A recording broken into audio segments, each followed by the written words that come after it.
Ulan. Sa baryo Pulang Araw, ang bawat araw ay nagdadala ng parehong tanawin, tuyong lupa, basag-basag na lupain, at pagkauhaw na parang hindi na matatapos. Sa halos isang taon na walang ulan, ang mga tao ay nahirapan sa kanilang kabuhayan, lalo na ang mga magsasaka gaya ni Sam at ng kanyang pamilya.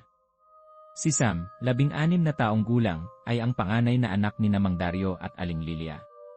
Sila'y umaasa lamang sa taniman ng mais at gulay. Ngunit sa gitna ng matinding El Nino, ang kanilang ani ay halos wala ng halaga.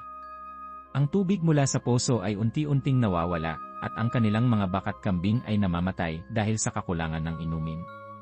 Kailan kaya matatapos to, Tay? Tanong ni Sam habang binabalikan ang natuyo nilang tanim. Malapit na, anak. Magdasal lang tayo, sagot ni Mang Dario, pilit na nagpapalakas ng loob. Ngunit sa kanyang mga mata, ramdam ni Sam ang takot at kawalang pag-asa. Sa simpleng baryo na yon, ang mga tao ay nagtutulungan. Ngunit habang tumatagal ang tagtuyot, ang dating pagkakaibigan ay napapalitan ng alitan, nag-aagawan na sila sa kakaunting tubig na natitira. Isang araw, habang tirik ang araw at walang hangin, dumating ang isang matandang lalaki sa baryo. Mahaba ang balbas nito, may dalang tungkod, at tila ba bumagsak ang mundo nito sa pagod. Nagpakilala siya bilang si Nestor, isang albularyong naglalakbay upang tumulong sa mga nangangailangan. Ako'y narito upang ibalik ang ulan sa inyong bayan, anya sa isang pagtitipon sa gitna ng baryo. Paano mo yun magagawa?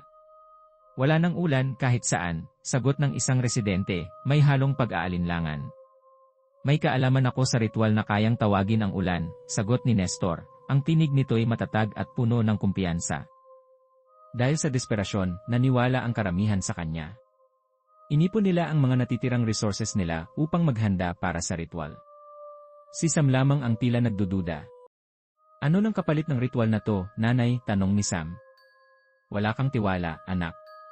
Malalaman natin bukas, sagot ni Aling Lilia habang abala sa pag-aalay ng kanilang natitirang mais kay Nestor. Kinabukasan, nagtipon ang lahat sa plaza. Dinala ni Nestor ang kanyang mga gamit, mga lumang libro, mga kandila, at isang tila ba dugo ng hayop na nilagay niya sa paligid ng altar. Habang binibigkas niya ang mga salitang hindi maintindihan ng mga tao, nagsimulang kumulimlim ang langit. Ang araw na tirik ay biglang natakpan ng maiitim na ulap. Maya-maya, isang malakas na tunog ang narinig, parang pagsabog mula sa kalangitan. Sumunod ang malalakas na patak ng ulan. Nagsaya ang buong baryo. Ang mga tao ay nagtatakbo sa ulan, naglalaro na parang mga bata. Para kay Sam, may kakaibang nararamdaman. Parang hindi tama ang nangyari, ngunit hindi niya masabi kung bakit. Simula noon, tinuring nilang santo si Nestor. Nag-aalay sila ng pagkain, pera, at kahit anong mahalaga sa kanya bilang pasasalamat. Ang pamilya ni Sam ay naging tapat na tagasunod nito, ngunit hindi si Sam. Isang gabi, lihim na sinundan ni Sam si Nestor sa kanyang bahay. Doon niya nakita ang matanda na nagbabasa ng isang lumang aklat na puno ng simbolo.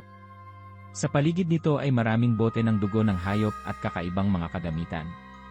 Nang makita siya ni Nestor, ninisyan siya nito. Alam kong nagdududa ka, Sam, ani Nestor, ang boses nito'y tila may kakaibang lagkit na nagpapakilabot sa kanya. Anong ginagawa mo? Tanong ni Sam, nanginginig. Ginagawa ko ang nararapat. Kung hindi dahil sa akin, patay na kayong lahat. Sa tulong ng isang matandang nagngangalang Aling Marta, isang dating albularyo rin, natuklasan ni Sam na ang kapangyarihan ni Nestor ay galing sa isang masamang espiritu. Ang bawat ulan na bumabagsak ay may kapalit, ang kaluluwa ng isang inosenteng bata. Ang ulan na yan, hindi yan biyaya. Yan ay sumpa, babala ni Aling Marta. Ngunit paano niya ipapaliwanag ito sa mga tao kung sobrang tapat nila kay Nestor? Isang araw, biglang nawala ang bunsong kapatid ni Sam na si Ana. Nakita niya si Nestor na may hawak na bata sa gitna ng altar nito. Huwag, sigaw ni Sam habang tumatakbo papunta sa kanya. Huli na, Sam. Nagbayad na ang ulan, sagot ni Nestor, ang mukha nito'y biglang nag-iba, tila naging halimaw. Sa tulong ng dasal at tapang, hinarap ni Sam si Nestor. Sinunog niya ang aklat ng matanda, dahilan upang mawala ang kapangyarihan nito. Ang baryo ay muling tinamaan ng tagtuyot, ngunit sa wakas, naligtas ang kaluluwa ni Ana. Matapos ang nangyari, muling bumalik sa simpleng pamumuhay ang baryo Pulang Araw. Nawala si Nestor, ngunit nanatili ang aral. Ang tunay na biyaya ay nagmumula sa Diyos, hindi sa kasamaan. Matapos ang pagkawala ni Nestor, unti-unting bumalik sa normal ang buhay sa baryo Pulang Araw. Bagamat hindi pa rin dumarating ang ulan, natutunan ng mga tao na muling magtiwala sa Diyos at maghanap ng paraan upang makaligtas sa tagtuyot. Si Sam ay muling bumalik sa pagtulong sa bukid kasama ang kanyang ama't ina. Ngunit sa gitna ng katahimikan, nagsimulang magkaroon ng mga kakaibang pangyayari. Isang gabi, habang nag-aalaga ng kanilang natitirang kambing, naramdaman ni Sam ang malamig na hangin na tila ba galing sa kawalan. Sam, bulong ng isang pamilyar na boses sa likod niya. Paglingon niya, nakita niya si Nestor, hindi na ito tao. Ang mukha nito ay sunog, ang mga mata ay naglalabas ng dugo, at ang katawan ay puno ng malalalim na sugat. Napatigil mo ako noon pero hindi pa ako tapos, anang multo ni Nestor bago ito biglang naglaho sa hangin. Naiwang tulala si Sam, nanginginig sa takot. Kinagabihan, nagkaroon ng panaginip si Sam. Sa kanyang panaginip, siya ay nasa gitna ng baryo. Ang lupa'y basa, ang hangin ay malamig, at ang mga tao ay nagkakagulo. Sa gitna ng kaguluhan, nakita niya ang altar ni Nestor na puno ng mga bungo ng tao, at sa tabi nito ay isang itim na figurang may malalaking pakpak. Bumalik na siya at mas malakas na ngayon, anang figura. Nagising si Sam na pawis at humihingal. Ramdam niya na hindi lang ito basta panaginip, ito ay babala. Kinabukasan, kumalat ang balita na nawawala si Mang Ruben, ang isa sa mga pinakamatandang residente ng baryo. Ayon sa mga nakakita, huli siyang nakita sa likod ng kapilya habang may kausap na isang taong nakabalot sa itim. Natagpuan ang kanyang katawan sa gilid ng ilog na wala ng buhay. Ang kakaiba, ang kanyang balat ay parang tuyong-tuyo at ang mga mata ay nakabuka na tila ba nakakita ng matinding takot bago mamatay. Isa lang ito sa mga babala, bulong ng albularyong si Aling Marta kay Sam. Bumalik siya, Sam. At mas masama ang dala niya ngayon. Si Sam, kasama si Aling Marta, ay nagsimulang maghanap ng paraan upang tuluyang mapigilan ang masamang espiritu ni Nestor. Sa tulong ng mga lumang aklat na naiwan ni Nestor, natuklasan nila na ang kapangyarihan nito ay konektado sa ulan. Hindi lang basta ulan ang tinawag niya, ani Aling Marta. Ang bawat patak nito ay may halong sumpa.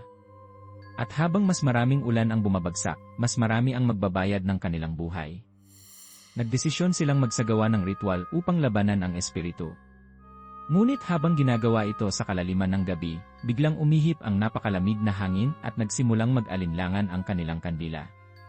Sam, may presensya rito, bulong ni Aling Marta. Maya-maya, lumabas sa dilim ang anino ni Nestor. Ang ngiti nito ay malapad, ang mga mata ay dilaw na tila apoy, at ang boses ay nag-echo sa paligid.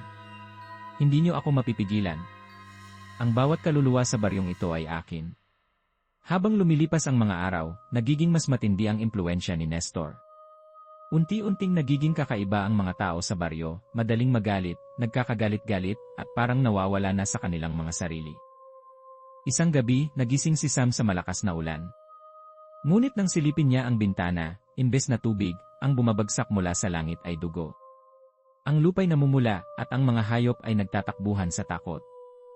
Sam! Bumangon ka, sigaw ni Aling Marta na biglang pumasok sa kanilang bahay. Nagsisimula na ang sakripisyo. Sa gitna ng baryo, muling nakita ni Sam ang altar na dati sinunog niya. Ngunit ngayon, mas malaki ito at puno ng mga katawan ng tao. Ang mga tao sa baryo, na tila ba nasa ilalim ng hipnotismo, ay nag-aalay ng mga bata sa altar. Napatigil mo ako noon, Sam. Pero ngayon, wala ka nang magagawa, sigaw ni Nestor mula sa itaas ng altar.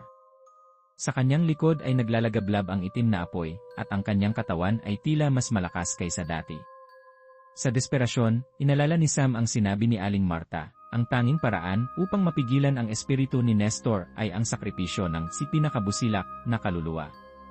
Sam, ikaw lang ang makakapigil sa kanya, sabi ni Aling Marta bago siya tuluyang namatay sa kamay ni Nestor. Kahit na natatakot, hinarap ni Sam si Nestor. Sa kanyang dasal at tapang, inalay niya ang kanyang sariling buhay upang tapusin ang sumpa. Sa gitna ng ulan ng dugo, nagdasal si Sam ng buong puso, hiniling ang tulong ng Diyos upang malinis ang kanilang bayan. Biglang lumiwanag ang langit, at isang malakas na kidlat ang tumama sa altar. Naglaho si Nestor kasama ang kanyang sumpa, at ang ulan ay tumigil. Kinabukasan, muling sumikat ang araw sa baryo Pulang Araw. Kahit wala na si Sam, ang kanyang sakripisyo ay nagdala ng bagong pag-asa sa bayan. Bumalik ang ulan, tunay na ulan, at muling nabuhay ang baryo. Sa gitna ng baryo, isang maliit na altar ang itinayo bilang alay kay Sam, ang bayani na nagligtas sa kanila mula sa kadiliman. Ngunit sa gabi, sa katahimikan, may naririnig pa rin silang bulong ng hangin. Huwag niyo akong kalimutan.